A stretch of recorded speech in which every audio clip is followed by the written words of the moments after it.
It's Saturday, August the 24th. It's a lovely morning so far, and I'm off to the EVs in the Park event at the War Memorial Park in Coventry.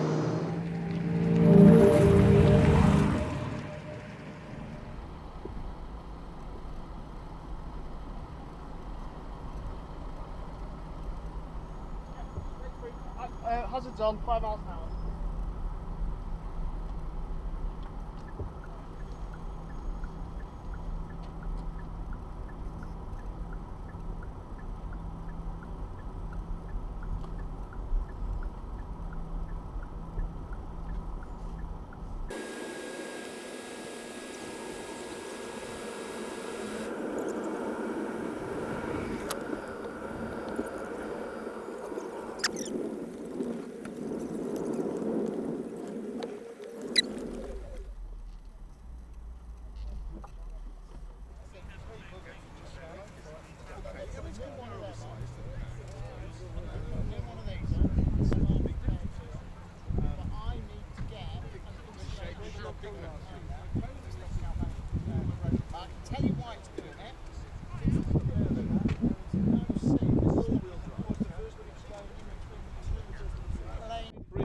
Bridge thing between the passenger and the driver's seat at the front.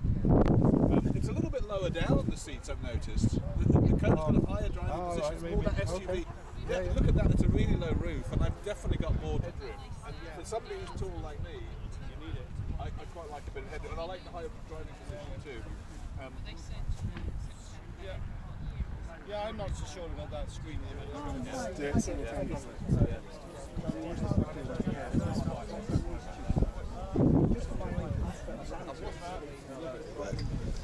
Nick, you sell EVs to members of the public. Is there something that people come in and talk about a magic number with you? The ideal range depends on the buyer. So my wife will not drive away from where we live any more than 30 miles. So for her, an EV that did 50 miles is plenty, because she'll just charge it every night. For me, because I come to these events, then first I usually travel is about 200 miles. So for me, 200 miles is fine. Not only that, I've driven 95 miles here to Craig's. It took me 2 hours to get here. As soon as I got here, the first thing I did is run to the toilet. So for me, my bladder range anxiety is about 100 miles. So really, you should be buying as far as you can drive without comfortably stopping. If you were one of these people that wants to drive 200 miles without stopping, then buy a 200-mile EV. If you want to stop every 100 miles because you've got kids, dogs that you need a walk, then buy that. Because there's no, like Ewan said, you're just adding extra weight and you're carrying it around when you don't need to. You're absolutely right about sort of horses for courses in that sense. And it's worth pointing out that when I drove the Leaf from Edinburgh to Leeds, which is a journey that I did fairly regularly in the Insight when I used to live down south, I actually felt far more refreshed by the time I arrived at Leeds after doing a few short stops than I did if I'd got out of the diminutive little space capsule that is the Mark I Insight. I once did Birmingham to Edinburgh in the Insight in one go and then couldn't feel my legs afterwards. So even a shorter range EV is surprisingly practical, and you'd be amazed how quickly they rapid charge too. Helpful information that's being given to us as non-technical users about everything that's going on, and I think it's a real sticking point for a lot of people who are maybe looking at making the jump. There's not a lot of support. These dealers don't know what they're selling, a lot of them, and how to support any issues and the whole technical side of it and software and stuff like that. It's a big gap, apparently. It is, but if you look at that guy behind you, Will, he's the opposite end of the spectrum, because he knows everything about what's going on. Also, there's a couple of really good dealers. Will's particularly good. There's another guy called Miles Roberts who he works for Chorley Group. He's very, very clued up, and these guys are filtering their information down to other dealers and other workers that work beneath them. So it will change. It's a new technology still in a lot of people's eyes. So it's got like Nick said, the industry's 5 years behind. It's the same. It's the same there. So it will come. It's just not the quickest. Just walking along here, realising, trying to figure out what proportion of EV owners have got dash cams. What can I say? I have two now. One front and One back. front, you're missing a trick. Definitely. Well, you can get one dash cam that has cameras front and back. Yeah, it's one you're looking at.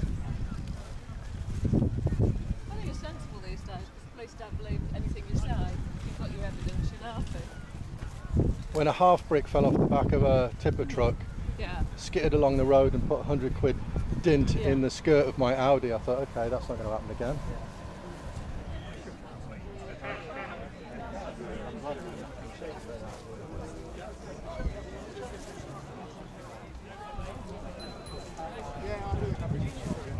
It's nice to go out, but to do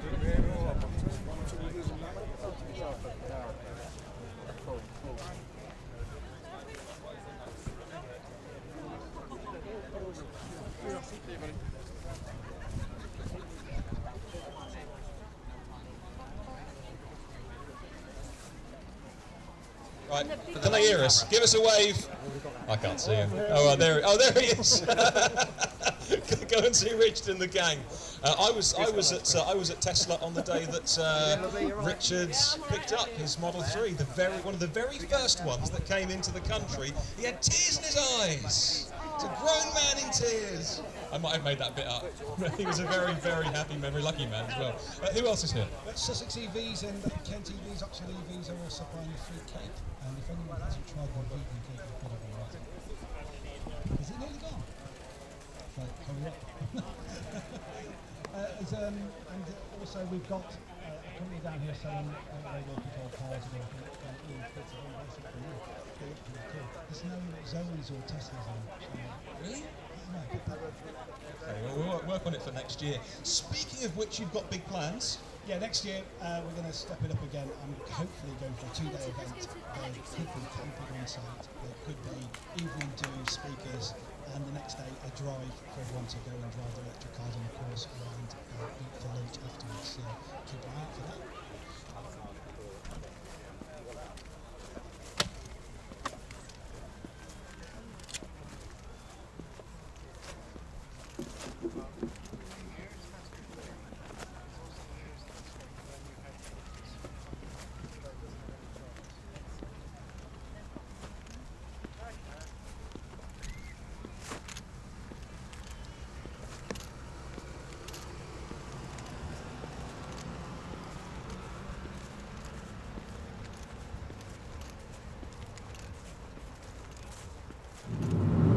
Well, that was a lovely afternoon. I think I've caught the sun a little bit. And well worth the half-hour drive over to Coventry.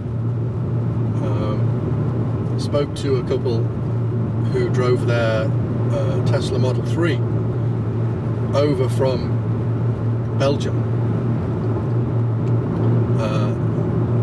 They said they only had to charge 3 times. That's quite convincing argument for owning a Model 3 right there. I hope you enjoyed this video. If you did, please give it a like, maybe subscribe as well, click the little notification bell to get an email or some kind of electrical impulse to alert you when I upload another video. And thank you very much indeed for watching.